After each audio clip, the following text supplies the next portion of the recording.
bet you're wondering how you can use an RFID lock in a metal box or behind a mirror, because RFID does not penetrate anything that's metal, including a mirror.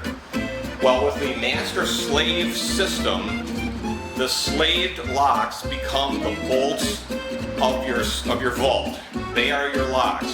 The master lock is then remotely mounted. Now you can activate the master lock and all of the other bolts release at the same time.